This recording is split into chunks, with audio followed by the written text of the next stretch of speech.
ಎಲ್ಲರಿಗೂ ನಮಸ್ಕಾರ. ನಾನು ನಿಮ್ಮ ಪ್ರಮೋದ್ ಸರ್. ಇವತ್ತು ನಾನು ಏನು ಮಾಡ್ತೇನೆ ಅಂದ್ರೆ ಈ 5 ತಿಳ್ಕೊಬೇಕು ಕ್ಲಾಸ್ ರೂಮ್ದಲ್ಲಿ ಅಥವಾ ನೀವು ನಿಮ್ಮ ಮಗುಗೆ ಬರೀ ಒಂದು 5 ಸಂಖ್ಯೆ ಅಂತ ಬರಲ್ಲ. ಇದು ಯಾವ ಸಂಖ್ಯಾ ವಿಧಗಳಲ್ಲಿ ಬರ್ತದ ಅಂತ ಹೇಳೋಕೆ ಮಗು ಸಾಮಾನ್ಯವಾಗಿ ಹೇಳಲ್ಲ. ಒಂದು 80% ಮಕ್ಕಳು ಇದನ್ನು ಹೇಳಲ್ಲ. ಆದ್ರೆ ನಾನು 5ಅನ್ನ ನೋಡಿ ಕೆಲವು ಸಂಖ್ಯಾ ವಿಧಗಳನ್ನು ಹೇಳಕ್ಕೆ ಪ್ರಯತ್ನ ಮಾಡ್ತೀನಿ. ಅದರಲ್ಲಿ ಸಾಮಾನ್ಯ ಕೆಲವು ಮಕ್ಕಳು ಹೇಳ್ಬೋದು ಸ್ವಾಭಾವಿಕ ಸಂಖ್ಯೆ 5 ಇದೊಂದು ಸ್ವಾಭಾವಿಕ ಸಂಖ್ಯೆ, 5 ಇದೊಂದು ಪೂರ್ಣ ಸಂಖ್ಯೆ ಅಂತ ಹೇಳ್ಬೋದು. ಉಳಿದ ವಿಧಗಳನ್ನು ಹೇಳಬೇಕಾದ್ರೆ ಸ್ವಲ್ಪ ಮಕ್ಕಳ ಭಾಳ ತಿಳ್ಕೊಂಡು ಮಾಡ್ತಾರೆ. ಸೊ ಅವರು ಮಕ್ಕಳ ಒಂದು ಕಲಿಕೆ ಮಾಡಲಿಕ್ಕೆ ಸಹಾಯ ಆಗಲಿ ಮತ್ತು ನಮ್ಮ ಜ್ಞಾನಮುಖಿ ಕೋಚಿಂಗ್ ಸೆಂಟರ್ ಒಂದು ಕಲಿಸುವ ಪದ್ಧತಿ ಯಾವ ರೀತಿ ಇರ್ತದ ಅಂತ ತಿಳ್ಸಕ್ಕೆ ನಾವು ಇದೊಂದು ವಿಡಿಯೋ ಮಾಡತ್ತೀನಿ. ದಯವಿಟ್ಟು ಯಾರು ಸ್ಕಿಪ್ ಮಾಡದೆ ಇದನ್ನು ಪೂರ್ಣವಾಗಿ ನೋಡಿ. ಓಕೆ, ಈಗ 5 ಇದು ಮೊಟ್ಟ ಮೊದಲಿಗೆ ಯಾವ ವಿಧಗಳಲ್ಲಿ ಬರ್ತದೆ ಅಂದರೆ ಸ್ವಾಭಾವಿಕ ಸಂಖ್ಯೆ. 5ರಿಂದ ನಾವು ಸಂಖ್ಯೆಯ ವಿಧವಾದ ಸ್ವಾಭಾವಿಕ ಸಂಖ್ಯೆ ಅಂತ ಹೇಳ್ಬೋದು. ಯಾಕಂದ್ರೆ ಸ್ವಾಭಾವಿಕ ಸಂಖ್ಯೆ ಅಂದ್ರೆ ಈಗ ಯಾವುದೇ ಮಗು ನಿಮ್ಮ ಮನೆಗೆ ಏನು ವಸ್ತುಗಳು ಇರ್ತಾವೆ, ತಮ್ಮ ಮಗುವಿಗೆ ವಸ್ತುಗಳನ್ನ ಎನ್ಸ್ಕೊಂಡು ಬಂದು ನಾವು ಎಲ್ಲಿ ಚಲ ಮಾಡ್ತಾನೆ 1 2 3 4 5 6 7 8 9 ಹಿಂಗೆ ಎನ್ಸ್ಕೊತ ಹೋಗ್ತಾನೆ ನಾವು. ಮತ್ತು ಅಥವಾ ಕ್ಲಾಸ್ ರೂಮ್ದಾಗ ಟೀಚರ್ ಅಂತಾರೆ ಹುಡುಗರು ಎಷ್ಟು ಎನ್ಸ್ಕೊಂಡು ಬಂದು ಏನು ಮಾಡ್ತಾನೋ 1 2 3 4 5 6 ಹೀಗೆಲ್ಲ ಎನ್ಸ್ಕೊತ ಹೋಗ್ತಾರೆ. ಅಂದ್ರೆ ಮಗು ಎನ್ಸುವಾಗ ಸ್ವಾಭಾವಿಕವಾಗಿ ಬಾಯಿಗೆ ಏನು ಬರ್ತದೆ 1 ಚಾಲು ಆಗ್ತದೆ 1 2 3 ಅನ್ನೋಣ 5 ಹಾಗೂ 1ರಿಂದ ಪ್ರಾರಂಭವಾಗುವ ಎಲ್ಲ ಸಂಖ್ಯೆ ಸ್ವಾಭಾವಿಕ ಸಂಖ್ಯೆ. 1ರಿಂದ ಪ್ರಾರಂಭವಾಗುವ ಪ್ರತಿಯೊಂದು ಸಂಖ್ಯೆ ಸ್ವಾಭಾವಿಕ ಸಂಖ್ಯೆ. ಸ್ವಾಭಾವಿಕ ಸಂಖ್ಯೆಯಲ್ಲಿ ಅತ್ಯಂತ ಚಿಕ್ಕ ಸಂಖ್ಯೆ 1 ಅಂತ ಹೇಳ್ಬೋದು. ಅತ್ಯಂತ ದೊಡ್ಡ ಸಂಖ್ಯೆ ಯಾರಿಗಾದ್ರೂ ಹೇಳಕ್ ಸಾಧ್ಯ ಇದ್ರೆ ನಾವು ಹೇಳ್ಬೋದು. ನನ್ನ ಪ್ರಕಾರ ಹೇಳಕ್ ಸಾಧ್ಯ ಇಲ್ಲ. ನಾವು ಹಿಂಗೆ ಎನ್ಸ್ಕೊತ ಹೋದ್ರೆ ನಾವು ಓದಿಕೊಳ್ಳೋದ್ರೂ ಸ್ವಾಭಾವಿಕ ಸಂಖ್ಯೆಗಳು ಮುಕ್ತಾಯ ಆಗಂಗಿಲ್ಲ. ಅದಕ್ಕೆ ಸ್ವಾಭಾವಿಕ ಸಂಖ್ಯೆಯಲ್ಲಿ ಅತ್ಯಂತ ಚಿಕ್ಕ ಸಂಖ್ಯೆ 1 ಅಂತ ಹೇಳ್ಬೋದು, ಅತ್ಯಂತ ದೊಡ್ಡ ಸಂಖ್ಯೆ ಹೇಳಕ್ ಸಾಧ್ಯ ಇಲ್ಲ. ಸ್ವಾಭಾವಿಕ ಸಂಖ್ಯೆಯನ್ನ ಎನ್ ಎಂಬ ಇಂಗ್ಲಿಷ್ ಅಕ್ಷರದಿಂದ ಗುರುತ ಮಾಡ್ತಾರೆ. ಬಿಕಾಸ್ ಎನ್ ಅಂದ್ರೆ ನ್ಯಾಚುರಲ್ ನಂಬರ್ಸ್, ಸ್ವಾಭಾವಿಕ ಸಂಖ್ಯೆಗಳು ಅನ್ನೋಣ ಸಿಂಬಾಲ್ ಎನ್ ಇಟ್ಟಿದ್ದಾರೆ, ಕ್ಯಾಪಿಟಲ್ ಎನ್. ಆಮೇಲೆ ನೆಕ್ಸ್ಟ್ ಈ 5ಅನ್ನು ನೋಡಿ ನಾವು 5 ಇದೊಂದು ಪೂರ್ಣ ಸಂಖ್ಯೆ ಅಂತ ಹೇಳ್ಬೋದು. ಇಲ್ಲಿ ಪೂರ್ಣ ಸಂಖ್ಯೆ ಇಂಗ್ಲಿಷ್ನ ಹೋಲ್ ನಂಬರ್ಸ್ ಅಂತ. ಹೋಲ್ ನಂಬರ್ಸ್ ಸ್ಟಾರ್ಟಿಂಗ್ ಅಕ್ಷರ ಡಬ್ಲ್ಯೂ ಅಂತ ಹೇಳಿ ಸಿಂಬಾಲ್ ಕೊಟ್ಟಿದ್ದೀನಿ, W hole numbers. Hole numbers ಅಂದ್ರೆ ಇಡೀ ನಮ್ದು ಏನು ಸಂಖ್ಯೆಗಳು ಬರುವಂಥ ಸಂಖ್ಯೆಗಳು ಅದಾವಲ್ಲ ಅದನ್ನ ಹೇಳಿ. ಫಾರ್ ಎಕ್ಸಾಂಪಲ್ 0 ಚಾಲು ಮಾಡ್ತೀವಿ, 0 1 2 3 4 5 6. ಇಲ್ಲಿ ಸ್ವಾಭಾವಿಕ ಸಂಖ್ಯೆಯಲ್ಲಿ 1 ಚಾಲು ಮಾಡ್ತೀವಿ, ಪೂರ್ಣ ಸಂಖ್ಯೆಯಲ್ಲಿ 0 ಚಾಲು ಮಾಡ್ತೀವಿ. ಅಂದ್ರೆ ಯಾವುದೇ ಸಂಖ್ಯೆಯನ್ನು ಬಿಡಂಗಿಲ್ಲ ನಾವು. 0 ಹಿಡಿದ್ರೆ ಏನು ಎನ್ಸ್ಕೊತಿಲ್ಲ, 0 1 2 3 4 5 6 7 8 ಹಿಂಗೆ ಅದಕ್ಕೆ ಮುಕ್ತಾಯ ಇಲ್ಲ. ಇಂಥ ಸಂಖ್ಯೆಗಳಿಗೆ ಪೂರ್ಣ ಸಂಖ್ಯೆ. ಈ ಪೂರ್ಣ ಸಂಖ್ಯೆಯಲ್ಲಿ ಕೂಡ 5 ಬರ್ತದ, ಸ್ವಾಭಾವಿಕ ಸಂಖ್ಯೆಯಲ್ಲಿ ಕೂಡ 5 ಬರ್ತದೆ. ಹಾಗಾದ್ರೆ ನೀವು ಕ್ವಶನ್ ಮಾಡ್ಬೋದು, ಸರ್ ಪೂರ್ಣ ಸಂಖ್ಯೆಯಲ್ಲಿ ಅತ್ಯಂತ ಚಿಕ್ಕ ಸಂಖ್ಯೆ ಯಾವುದು? ನನ್ನ ಪ್ರಕಾರ ಯಾವ ರೀತಿ ಉತ್ತರ ಕೊಡ್ತೀನಿ. ಸಾಮಾನ್ಯವಾಗಿ ನಾವು ಏನು ಹೇಳ್ಬೋದು, ಪೂರ್ಣ ಸಂಖ್ಯೆಯಲ್ಲಿ ಅತ್ಯಂತ ಚಿಕ್ಕ ಸಂಖ್ಯೆ 0 ಅಂತ ಹೇಳ್ಬೋದು. ಆದ್ರೆ ವ್ಯಾಲ್ಯೂ ಅಂತ ಮೌಲ್ಯ ಅಂತ ನೋಡಿದಾಗ ಪೂರ್ಣ ಸಂಖ್ಯೆಯಲ್ಲಿ ಅತ್ಯಂತ ಚಿಕ್ಕ ಸಂಖ್ಯೆ 1. ಯಾಕಂದ್ರೆ 0 ಅಂದ್ರೆ ಯಾರು ಇಲ್ಲ ಅಂದ್ರೆ ಅತ್ಯಂತ ಚಿಕ್ಕ ಮತ್ತು ದೊಡ್ಡ ಏನೂ ಸಂಬಂಧ ಇಲ್ಲ. ಅದಕ್ಕೆ ಪೂರ್ಣ ಸಂಖ್ಯೆಯಲ್ಲಿ ಅತ್ಯಂತ ಚಿಕ್ಕ ಸಂಖ್ಯೆ 1 ಅಂತ ಹೇಳ್ಬೋದು. ಯಾವಾಗ ಅಥವಾ ಮೌಲ್ಯ ಗಣನೆಗೆ ತೆಗೆದುಕೊಂಡಾಗ ಮೌಲ್ಯ ಬರೀ ಸಂಖ್ಯೆ ಅಥವಾ ಸಾಂಕೇತಿಕ ಅಂದ್ರೆ ಸಿಂಬಾಲಿಕಲಿ ಸಾಂಕೇತಿಕವಾಗಿ ನೋಡ್ರೆ 0 ಬರ್ತದೆ. ಅತ್ಯಂತ ಚಿಕ್ಕ ಸಂಖ್ಯೆ ಯಾವುದು? 0. ಅಥವಾ ಆರಂಭದ ಸಂಖ್ಯೆ ಹೇಳ್ಬೋದು. ಪೂರ್ಣ ಸಂಖ್ಯೆಯಲ್ಲಿ ಅತ್ಯಂತ ಮೊಟ್ಟ ಮೊದಲಿಗೆ ಬರುವಂಥ ಸಂಖ್ಯೆ ಯಾವುದು? 0 ಅಂತ ಹೇಳ್ಬೋದು. ಅತ್ಯಂತ ಚಿಕ್ಕ ಸಂಖ್ಯೆ 0 ಅಂತ ಹೇಳಕ ಬರಂಗಿಲ್ಲ. ಇದು ನಾನು 15 ವರ್ಷ ಏನು ಕಲಿಸಿದಂಥ ಒಂದು ನಮ್ದು ತಿಳುವಳಿಕೆ ಅದ್ರ ಪ್ರಕಾರ ನಾನು ಹೇಳ್ತೇನೆ. ಕೆಲವೊಬ್ರು ಇದು ತಪ್ಪಿದ್ರೆ ತಪ್ಪಂತ ಹೇಳ್ಬೋದು, ಅದ್ರಾಗ ಸಂಕೋಚ ಇಟ್ಕೋಬೇಕು ಇರ್ರಿ.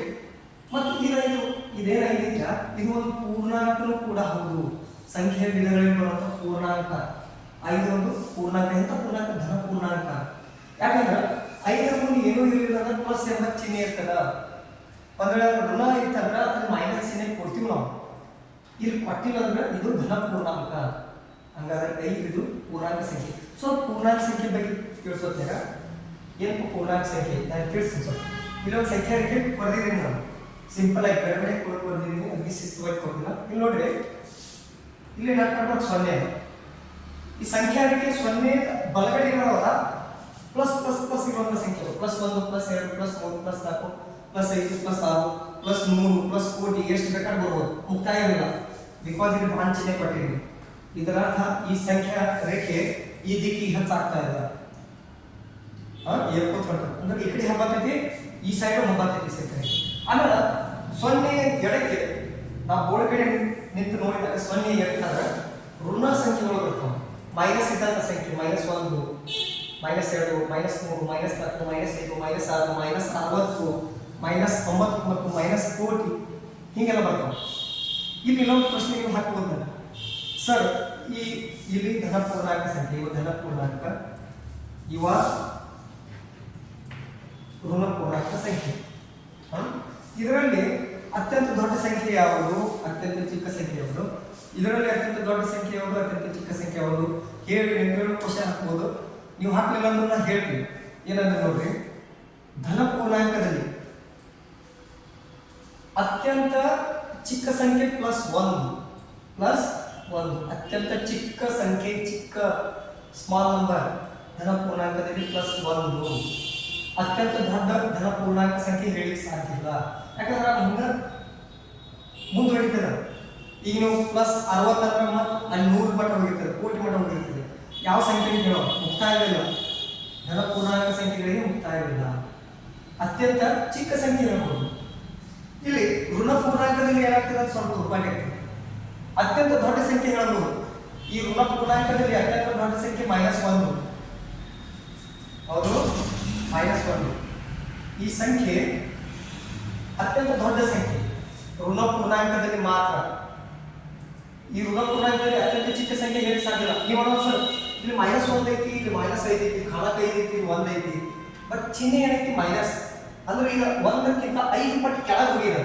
ಇದ್ರ ಬೆಲೆ ಏನಾಗ್ತೈತಿ, 5 ಪಟ್ಟು ಇಳ್ಕೋತ ಹೋಗ್ತೈತಿ, ಇದ್ರ ಬೆಲೆ ಏರ್ಕೋತ ಹೋಗ್ತೈತಿ. ಇದ್ರ ಬೆಲೆ ಭಾಳ ಈ -6 ಪಟ್ಟು ಇಳ್ಕೋತ ಹೋಗ್ತದೆ. ಈ ರೀತಿ ಇಳ್ಕೋತ ಹೋಗ್ತದೆ, ಇದ್ರ ಬೆಲೆ ಏರ್ಕೋತ ಹೋಗ್ತದೆ. ಅನನ ಇದರಲ್ಲಿ ಅತ್ಯಂತ ದೊಡ್ಡ ಸಂಖ್ಯೆ -1, ಅತ್ಯಂತ ಚಿಕ್ಕ ಸಂಖ್ಯೆ ಹೇಳಿ ಸಾಧ್ಯ ಇಲ್ಲ.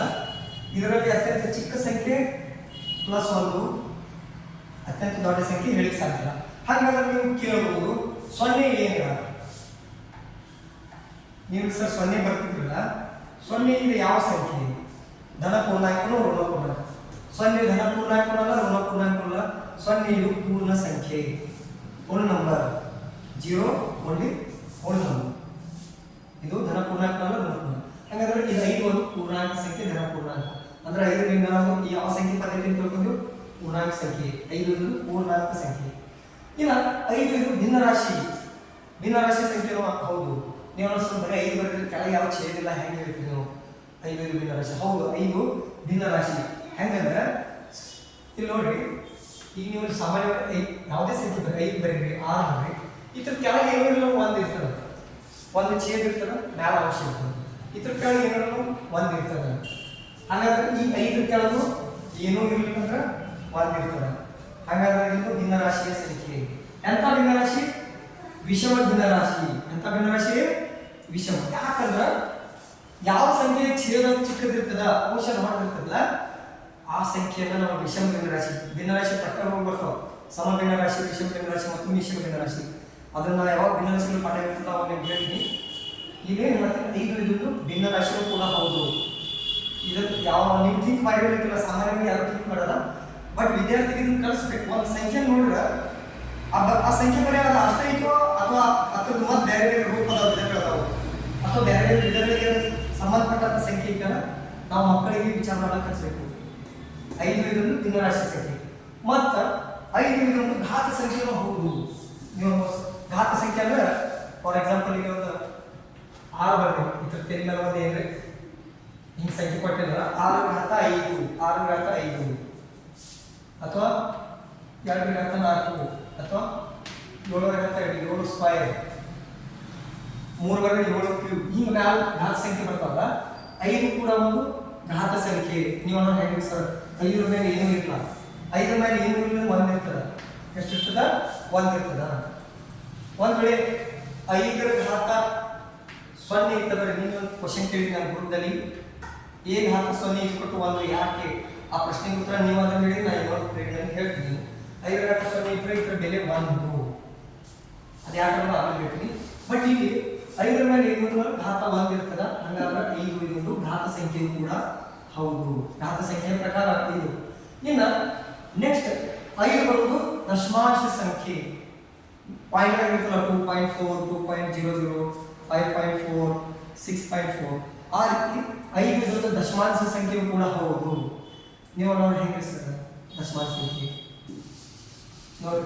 ಈಗ 5 ಬರಲು 5 ಮುಂದೆ ಏನು ಇದು ಬಿಡಿಸ್ತಾಂದಲ್ಲಿ ಬಿಂದು, ಇಲ್ಲಿ ಬಿಂದು ಬಿಡಿಸಿದ್ರೆ ಏನು 5.00, 5.00. ಇಲ್ಲಿ 5 ಮುಂದೆ ಕಡೆ ದಶಾಂಶ ಶತಾಂಶ ಸಹಸ್ರಾಂಶ ಸ್ಥಾನಗಳು ಇರ್ತಾವೆ. ಇಲ್ಲಿ ಏನು ಪಾಯಿಂಟ್ ಬಟ್ 00 ಪಟ್ಟನು ಒಂದ, ಬರೀ 5 ಬರೆದ್ರು ಒಂದ. ಅಂದ್ರೆ 5 ಮುಂದೆ ಪಾಯಿಂಟ್ ಇರ್ತದ, ನಾವು ತೋರ್ಸಂಗಿಲ್ಲ ಬರೋಕೆ ಆಕ್ಚುಲಿ ಅದು ಇರ್ತದ.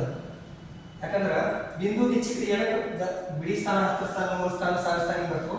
ಬಿಂದು ದಿಚ್ಚಿಗೆ ದಶಾಂಶ ಶತಾಂಶ ಸಹಸ್ರಾಂಶ ಹಿಂಗೆಲ್ಲ ಸ್ಥಾನಗಳು ಹೆಚ್ಚಾಗ್ತವೆ. ಇದರ ಅದೇ ರೀತಿ ಇದಷ್ಟಲ್ಲ, ಇದು ದಶಮಾಂಶ ಸಂಖ್ಯೆ ಕೂಡ ಹೌದು. ನಾವೇನೇನು ಬಿಟ್ಟು 5 ಇದೊಂದು ಅವಿಭಾಜ್ಯ ಸಂಖ್ಯೆ ಹೌದು. 5 ಅವಿಭಾಜ್ಯ ಸಂಖ್ಯೆ ಹೆಂಗಂದ್ರೆ 5ಅನ್ನ ನಾವು 1ರಿಂದ ಮಾತ್ರ ಭಾಗಿಸಬಹುದು ಮತ್ತು 5ಅನ್ನ 5ರಿಂದ ಮಾತ್ರ ಭಾಗಿಸಬಹುದು. ಅಂದ್ರೆ 5 1ರ ಬಗ್ಗೆ ಮಾತ್ರ ಬರ್ತದೆ ಮತ್ತು 5ರ ಬಗ್ಗೆ ಮಾತ್ರ ಬರ್ತದೆ.